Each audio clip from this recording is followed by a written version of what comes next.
Vous recherchez une école de référence pour une double formation universitaire et professionnelle de qualité? Voici l'opportunité à ne pas rater. L'École supérieure d'administration, d'économie, de journalisme et des métiers de l'audiovisuel ESAE vous offre des programmes d'enseignement en licence et en master orientés vers l'emploi qui font d'elle une référence à travers les filières de l'administration générale et territoriale, l'administration du travail et de la sécurité sociale, droit, diplomatie et relations internationales, administration hospitalière, universitaire et intendance, journalisme et métiers de l'audiovisuel et toutes les filières des sciences de gestion. Une seule adresse, www.esae.bj. Rendez-vous dès maintenant sur nos campus ESAE Bedjromende au numéro 90 93 65 21 ou au numéro 98 98 14 00. Paracourt sur le numéro 52 46 12 12. Aboumé-Calavi au numéro 52 88 44 44. Akpakpa au numéro 52 88 33 33. ESAE, l'excellence a un nom. Dimanche 15 septembre 2024, bienvenue sur ESAE TV, c'est l'heure de l'invité. Nous sommes à quelques heures de la rentrée des classes et nous restons collés à cette actualité. Pour en parler, nous avons avec nous dans ce studio ce matin M. Petos Eric Roméo. Il est professeur certifié de l'enseignement technique, secrétaire général du syndicat national des professeurs pour la promotion d'un enseignement de qualité, SIPEC. Il est membre de la coalition des syndicats des travailleurs du ministère de l'enseignement secondaire technique et de la formation professionnelle. Pour l'exercice de ce matin, je suis avec ma coéquipière de tous les jours, Nasrine Fatoumbi. Bonjour. Bonjour, Kaliske Thomas. Comment vas-tu? Je rends grâce de votre côté. Oh, je rends grâce. Et la rentrée scolaire? Ça se passe très bien. Ça se prépare bien. Ok. Bonjour, Monsieur Petos. Bonjour, monsieur le journaliste. Comment allez-vous? Ça va. On rend grâce. Dans quelques heures, nous allons reprendre le chemin de l'école. Naturellement. Et comment entrevoyez-vous cette rentrée? Sur de bons auspices? Bon, la rentrée se passera bien. Dans l'ensemble, les différents acteurs impliqués dans l'organisation de cette rentrée ont fait l'essentiel de ce qu'il faut pour une rentrée. Oui. Même s'il y a des choses qui sont encore perfectibles, Oui. les grands axes quand même de ce qu'il faille pour une rentrée ont été faits. J'espère que les questions de déploiement, d'affectation, tout est rentré dans l'ordre maintenant. Bon, pas entièrement. Pas entièrement. Il faut dire que les mutations nationales devraient, en vertu des tests, intervenir au plus tard 30 jours avant la rentrée. Ça n'a pas été le cas. Mais si au niveau de l'enseignement matériel primaire, c'était réglé à temps, Oui. Au niveau au secondaire. niveau du secondaire, c'est intervenu tardivement.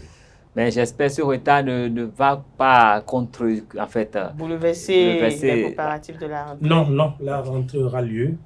Seulement que les collègues qui doivent aller loin ne se sont pas prêtés psychologiquement et certains n'ont peut-être pas encore fait Le nécessaire pour partir.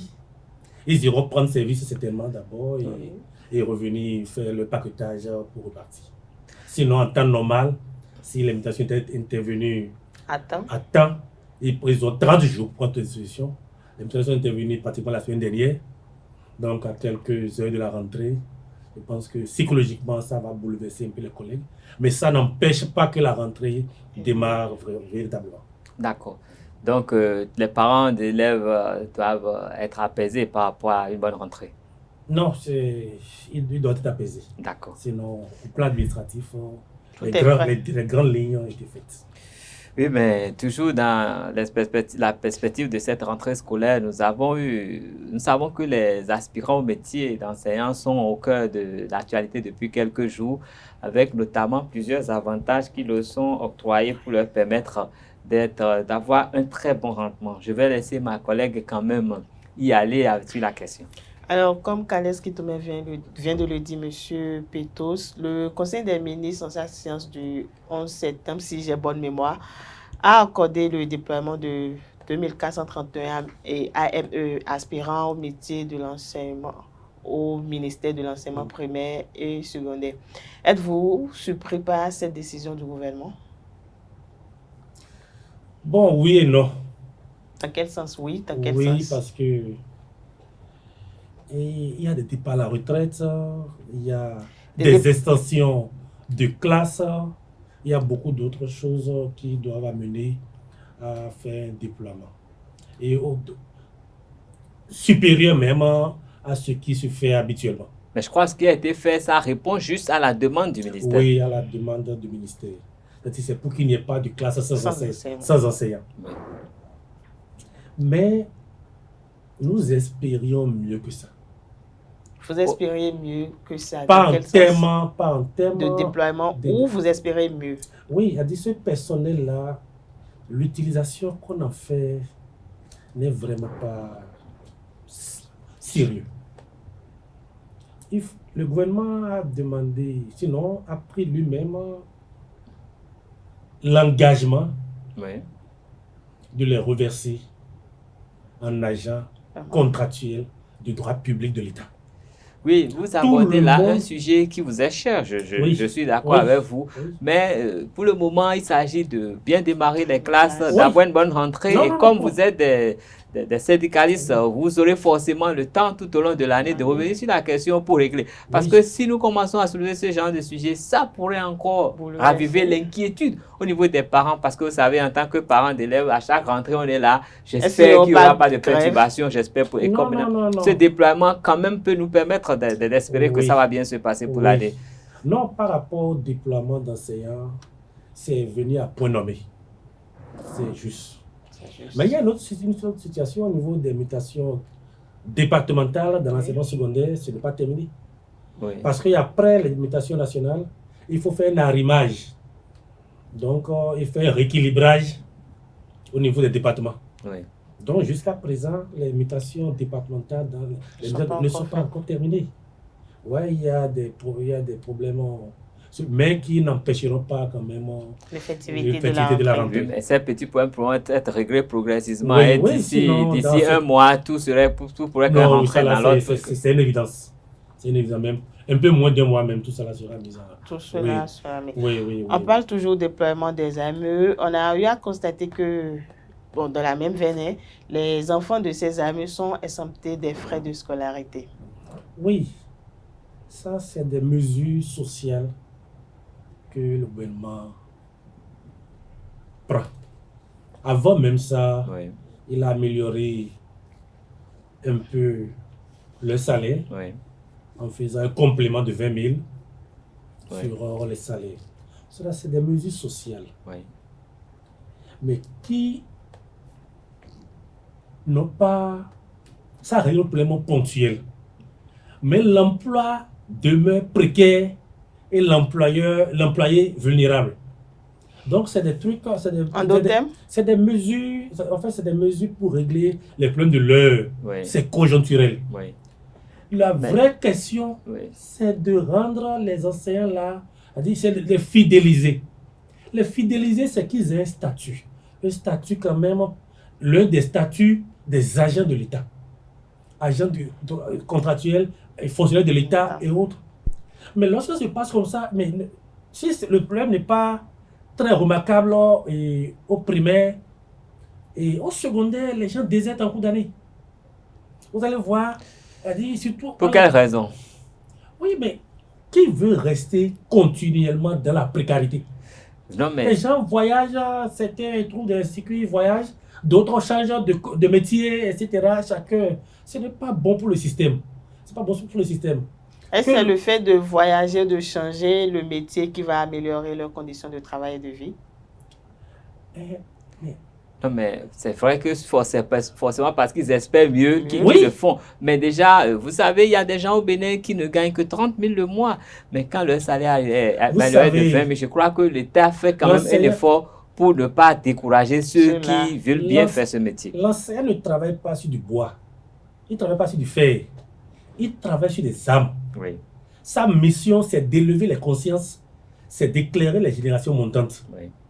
Si devant, c'est-à-dire dans cette fonction noble et gage d'avenir pour la jeunesse, pour les générations montantes, il ne trouve aucune motivation de travail, il risque de ne pas faire, c'est-à-dire donner le meilleur de lui-même. Et un enseignant qui n'est pas, c'est-à-dire qui n'a aucune motivation, en fait, c'est un danger public. Donc, il ne faut pas que le gouvernement lui-même contribue à la démotivation et au mauvais rendement. Il faut quand même fidéliser les enseignants, les recruter et les mettre dans des statuts beaucoup plus corrects. Vous allez voir, les gens vont plus partir, ils vont plus déserter. C'est ça la réalité. Non, mais Monsieur Petos, Oui. quand vous soulevez cette question, je Oui. suis tenté de vous demander, Oui. mais qu'en est-il? Il y a les enseignants qui sont dans le privé, qui gagnent beaucoup moins que ceux qui sont dans le public, mais qui ont de bons rendements, les résultats sont très bons. Je crois qu'il suffit, il faut un peu, un peu d'amour pour ce qu'on fait, et puis maintenant faire les bonnes négociations pour espérer un meilleur lendemain. Ceux qui sont dans le privé, vous avez lancé une fois un test de recrutement des gens de l'État là, ils ont revenu de compétir. C'est à vous de nous Ouais, répondre. justement, Donc, ça les gens, prouve qu'ils sont là, encore moins là, bien traités Ils que sont là, mais ils ont un regard de l'autre côté. Et forcément. donc, ils rêvent de devenir agents Mais ça de ne les l'État. empêche pas d'être performants. Oui, mais là, c'est une autre réalité. Une réalité. Vous êtes, c'est-à-dire, tout le monde travaille pour le même État, Oui, Oui. dans le même système éducatif. oui, Certains sont motivés, oui, ils sont ont pas motivés. une situation administrative plus réalisante. oui. D'autres sont là, plus malheureux que le rat de l'église, dans le même système. Bon, vous comprenez que il faut régler cette question-là. Parce que c'est... Dans l'enseignement aujourd'hui, plus de 70-75% du personnel est sur le terrain agent AME, AME, FNAE. Oui, oui. Donc c'est la grande masse d'enseignants qui est sur le terrain. Donc il faut quand même les encourager. Ce métier est assez difficile, mais noble, mais fastidieux. Il faut les encourager. Il ne faut pas les laisser dans la vulnérabilité. Ce n'est vraiment pas. En fait, c'est notre souhait à tous que tous les Béninois se sentent bien, encore plus ceux qui Les sont dans le enseignants. secteur de l'enseignement, parce que c'est des gens qui créent, en fait, qui travaillent sur l'homme de demain. Oui. Mais restons avec les AME, ceux qui viennent d'être déployés. Oui. Est-ce que vous pensez qu'ils sont vraiment prêts tout de suite pour donner un bon rendement, étant donné que c'est des gens qui ont passé un concours, qui sont restés dans le starting block pendant des mois et qui sont rappelés tout de suite? Parce que j'ai vu, j'ai vu une caricature sur les réseaux sociaux, la dame, le monsieur qui se couche sous son lit et qui commence à tirer des sacs pour sortir des papiers. La femme lui dit, mais qu'est-ce que tu cherches sur le lit? Il dit, mes anciens cours, parce qu'il y a un nouveau déploiement. Est-ce que ça ressemble à la réalité, cette histoire-là, cette caricature? Bon, vous savez, d'abord, depuis quelques années, le gouvernement a suspendu la formation dans les écoles normales d'instituteurs. Du coup, on n'a pratiquement plus d'enseignants détenteurs de diplômes professionnels sur le terrain. Je parle bien du primaire. Ok. Du coup, on recrute des gens qui ont le bac ou autre diplôme académique. Donc, ils n'ont aucune formation. Et c'est dans les pays comme le nôtre qu'on envoie dans les salles de classe des gens sans formation.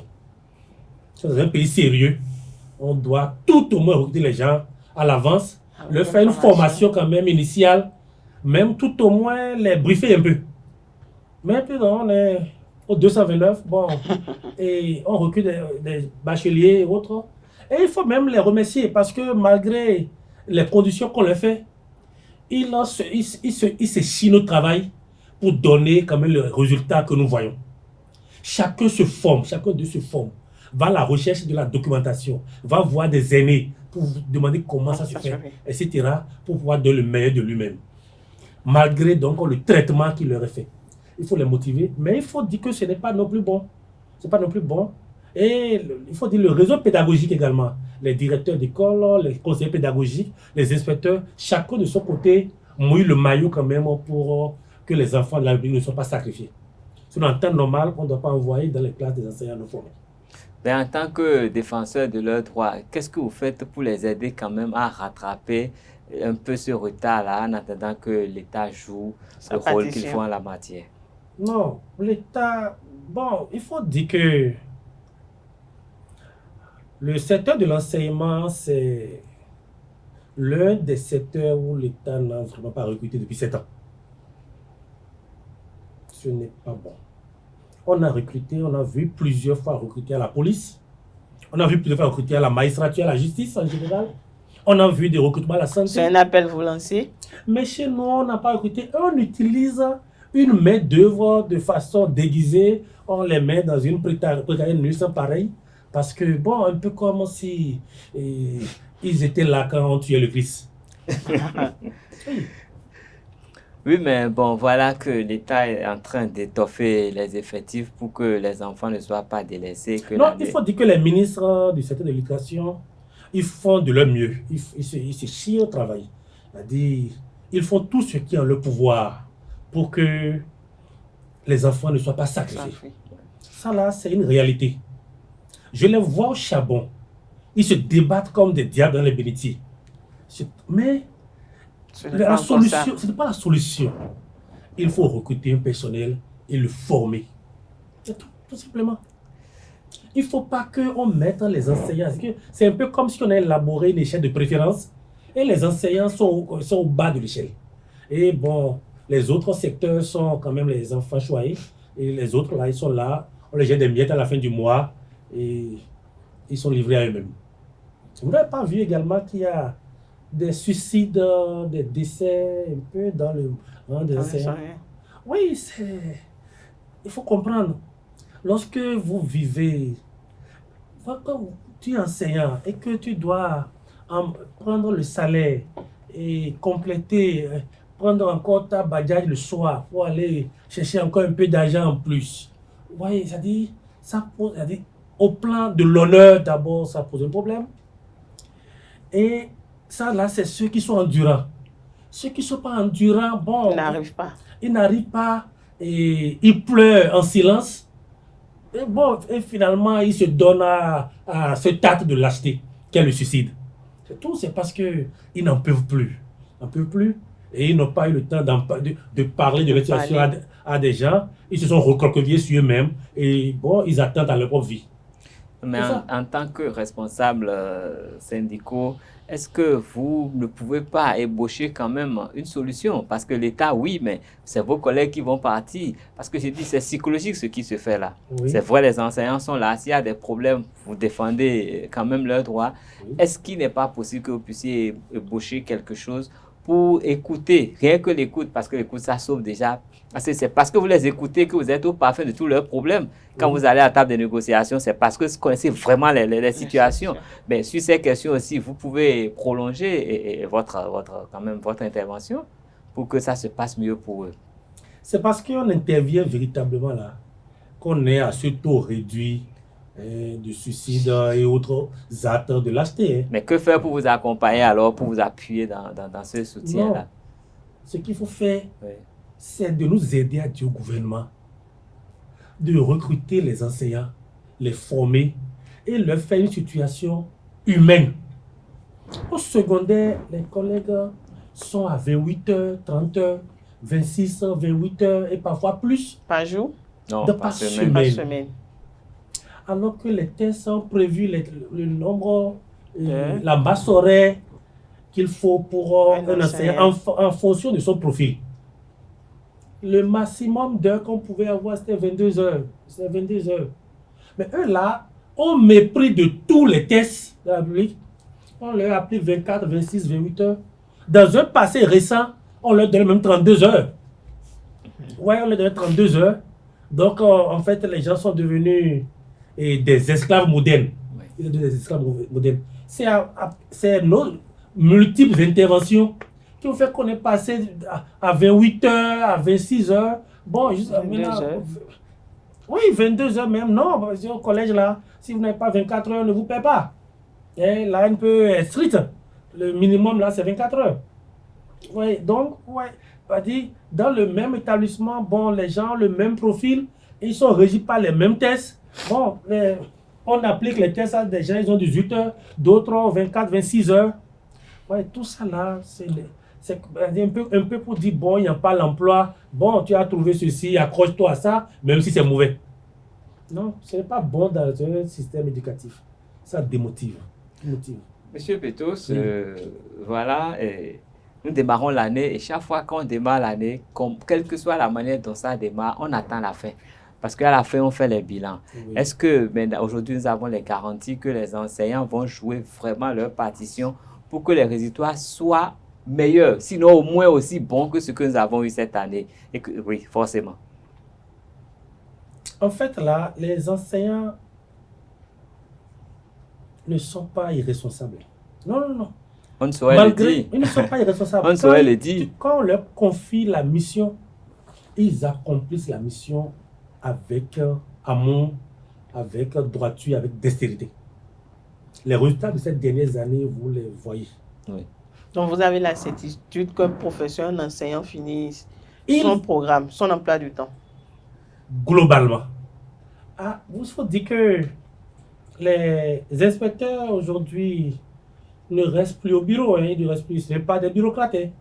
Ils sont régulièrement sur le terrain pour voir le point d'exécution des programmes. Les CP sont aux trousses des enseignants et des bilans presque hebdomadaires sont envoyés à la direction sur le point d'évolution d'exécution des programmes. Donc ce n'est plus facile pour un enseignant de ne pas faire le programme aujourd'hui. Non? C'est-à-dire, même si là, il y a des situations particulières et qui l'amènent à sa santé pour un laps de temps, il trouve tous les mécanismes possibles pour rattraper le temps perdu. C'est tout ça là qui donne les résultats que l'on observe ces dernières années. Oui, les programmes sont exécutés à 100% ou au pire des cas, au-delà de 90%.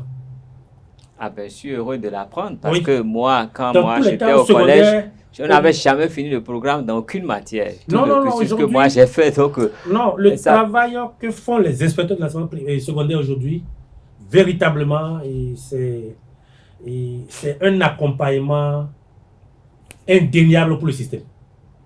Ça, il faut l'avouer. Il n'y a pas de mercredi là où, dans les lycées, collèges, on envoie le point d'exécution du programme à la hiérarchie. Oui, ben, vous avez dit mercredi, ça me fait sursauter en même temps. Oui. Parce que c'est vrai, on essaie de finir le programme, mais il faut solliciter les enfants le mercredi, le samedi et tout ça. Ce n'est pas réglementaire non plus. Autant on limite les heures de travail pour les enseignants pour qu'ils soient efficaces, mais autant on doit soulager les enfants pour qu'ils puissent vraiment contenir. Est-ce que c'est au prix des rattrapages tout le temps que les enseignants finissent le programme? Non, pas forcément. C'est vrai que dans certaines classes, notamment les classes d'examen, oui, les programmes sont véritablement denses. Oui. Et les enseignants sont parfois contraints de rattraper par les congés de Pâques, par les congés de détente, dans une relative mesure. C'est tout. Sinon, on ne contraint plus les enfants à venir mercredi soir, samedi, non. Bon, si un professeur a été peut-être absent pour cause de maladie et autres, sur une semaine, 2 semaines, et qu'il veuille rattraper un peu le temps perdu, un mercredi soir et samedi, il demande à son chef d'établissement, à son censeur, de l'autoriser. Là, c'est exceptionnel. Ouais. Mais que les enfants aillent à l'école systématiquement. Mais si vous voyez les enfants à l'école, les mercredis soirs, les samedis, c'est pas pour rattrapage. Je vous comprends maintenant. Ouais. Oui, c'est pas pour rattrapage. Ça, c'est pour? C'est parce que il y a... Vous savez, depuis un moment, c'est parce qu'il y a un manque de classe. Il y a des collèges qui ont 13, 14, 15, 20 classes volantes. Donc, du coup, vous ne pouvez plus tenir, vous faites tout, comme ça, et tous les enfants ne peuvent pas avoir tous les enseignants de la semaine. Donc, quand on les voyait le samedi matin de 7h à 13h à l'école, c'est toujours le cours, ce n'est pas les rattrapages. Oui. Oui, vous voyez des établissements qui ont 40 groupes pédagogiques et qui ont 15 classes volantes. Donc, pour ne pas pénaliser ces enfants-là, ils sont là mercredi soir et samedi, ce n'est pas le rattrapage. C'est le cours, c'est-à-dire c'est les heures de cours normal. Oui, c'est ça. Oui, bon, c'est bien. Demain matin, nous allons nous mettre en kaki, on ira à l'école. Et quelles sont les garanties que vous nous donnez? Parce que, au-delà de tout, nous sommes parents d'élèves et tous les parents d'élèves veulent être rassurés que l'investissement cette année ne sera pas vain. Et puis, ce n'est pas facile d'investir sur les enfants non plus. Quelles sont les garanties que vous pouvez donner aux parents pour que tout le monde soit apaisé, qu'on achète toutes les fournitures sans problème et qu'on paye ce qu'il faut pour aller aux examens sans problème? Parce qu'il le faut. Les enseignants aussi sont parents d'élèves. On empêche. Personne n'a intérêt à ce que la rentrée soit perturbée ou que l'année scolaire soit sacrifiée. Ce qu'on ne souhaite d'ailleurs pas. Que les parents soient rassurés. La rentrée sera effective. L'année scolaire sera apaisée. Dans tous les cas, avec les autorités que nous avons, jusqu'à preuve de contraire, elles sont assez coopératives. Elles écoutent les partenaires sociaux et règlent, dans la mesure de leurs possibilités, les problèmes qui se posent dans le système. Et quand la solution n'est pas trouvée à l'échelle sectorielle, il y a encore d'autres échelles. La commission permanente de négociation au gouvernement central. À tout ça, il y a plusieurs paliers de négociation où on peut régler les problèmes. Et je pense qu'on les règle quand même, vaille que vaille, et puis ça évolue. Le gouvernement n'a qu'à simplement chercher tous les moyens pour motiver le personnel enseignant. Vous savez, déjà, il y a des enseignants qui attendent leur rappel depuis quand même des lustres. Il faut quand même libérer les rappels aux enseignants. Il y a des gens même dont la situation administrative pose encore problème. Il faut également régler les problèmes de carrière au plus tôt. Si on n'a pas ces problèmes-là, il n'y a pas de grands problèmes. Plein de carrière, des problèmes relatifs au rappel et qui sont gelés au niveau du trésor public. Et pour le reste, avec le management des autorités, on règle ces problèmes-là. Monsieur Petos, cette adresse, c'est au gouverneur, si je comprends bien. Mais est-ce que vous avez un appel aux parents d'élèves?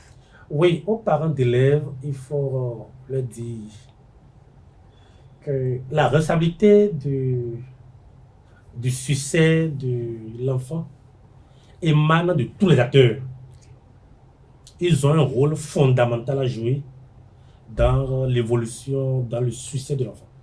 Autant l'enseignant a un rôle à jouer, autant le code d'encadrement, autant les autorités administratives ont leur rôle, les parents également ont leur rôle à jouer.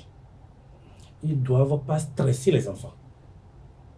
Si l'enfant est stressé, le rendement recevra un coup. Ils doivent rester en partenariat étroit avec l'école. Lorsque l'enfant sait que son parent est quand même régulièrement ou périodiquement à l'école pour s'inquiéter des nouvelles, il se prend plus au sérieux. Il faut que les parents écoutent les recommandations des autorités administratives, les autorités de l'école, et fassent les réajustements nécessaires pour que le résultat en fin d'année soit bon. Il ne s'agit pas d'inscrire les enfants en début d'année et les abandonner et attendre un résultat. Il faut un suivi régulier, rigoureux et rester en étroite collaboration avec les autres acteurs de l'école pour le succès commun. Monsieur Petos, nous sommes pratiquement à la fin de cette émission. Vous êtes responsable syndical et vous êtes enseignant. Je veux vous demander, le dernier appel, ce serait pour vos collègues enseignants de tous autres. Oui. Les collègues sont les collègues de l'enseignement primaire, de l'enseignement secondaire, pour la plupart ne sont plus nouveaux. Même ceux qui sont AME ont déjà fait 3 ans, 4 ans et autres. Donc ce n'est pas des nouveaux. Ils ont toujours mouillé le maillot. Ils ont donné le meilleur d'eux-mêmes. Je pense que l'exhortation, c'est de continuer à mouiller le maillot parce que ensemble, nous devons bâtir la République. Parce que ces enfants que nous sommes en train de former sont indéniablement les acteurs clés du développement de la République. Donc, nous n'avons aucun droit de les sacrifier. Pour ce qui nous concerne, pour ce qui est de nos doléances, avec l'autorité, on va les régler. Chacun d'eux a donné le meilleur de lui-même depuis des années. Et nous allons continuer à donner le meilleur de nous-mêmes pour le bonheur de notre République. Monsieur Petos, vous m'avez rassuré. Juste quelques minutes et vous m'avez quand même rassuré par rapport à la reprise de cette année parce qu'il y a cela 2 semaines, nous avons reçu un responsable syndical ici qui n'était pas, en fait, qui ne donnait pas autant d'espoir parce qu'il parlait de beaucoup de sujets et ces sujets ont été réglés en bonne partie à ce jour. Il reste juste des ajustements à faire selon vos dires.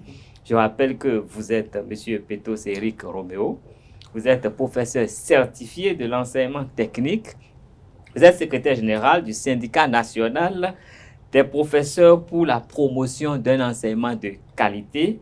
Vous êtes également membre de la coalition des syndicats des travailleurs du ministère de l'enseignement secondaire, technique et de la formation professionnelle. Ce matin, vous êtes venu nous entretenir au sujet de la reprise des classes qui sera effective dans quelques heures. Vous nous avez dit que le gouvernement a réglé les problèmes de mutation dans une certaine mesure, que les mesures ont été prises par les différents ministres et le cabinet, les techniciens, les décideurs ont quand même pris le minimum de dispositions qui puissent permettre de démarrer l'année sous de bonnes augures.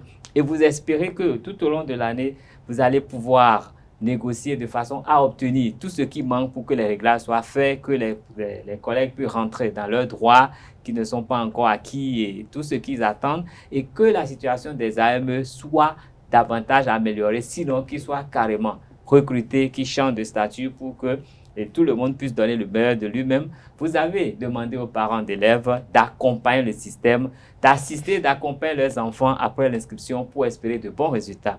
Vous avez souhaité également que vos collègues continuent. Vous les avez exhortés à continuer ce qu'ils font déjà dans l'esprit du sacrifice et du développement et pour que à la fin de l'année, tout le monde soit heureux. Je crois que j'ai rendu en quelques minutes l'essentiel de vos propos ce matin, M. Petos. Merci, c'est bien ça. D'accord. Si vous en êtes satisfait, je vais vous dire infiniment merci. Merci d'avoir répondu à notre invitation. C'est un plaisir partagé. Merci d'avoir apporté toutes ces informations qui étaient utiles pour que les parents soient confiants dans leur investissement et qu'ils continuent de croire en la République et aux enseignants que nous avons qui nous forment parce que même le président de la République, il a été à l'école un jour. Donc, je vous dis infiniment merci pour ce que vous avez fait ce matin. Je vais dire merci à vous, parents d'élèves qui nous avez suivis. Demain, c'est la rentrée. Apprêtez vos enfants, préparez-les avec les moyens que vous avez. Faites tout pour qu'ils se sentent heureux le jour de la rentrée parce que l'ambiance de ce premier jour les motive pour le reste de l'année.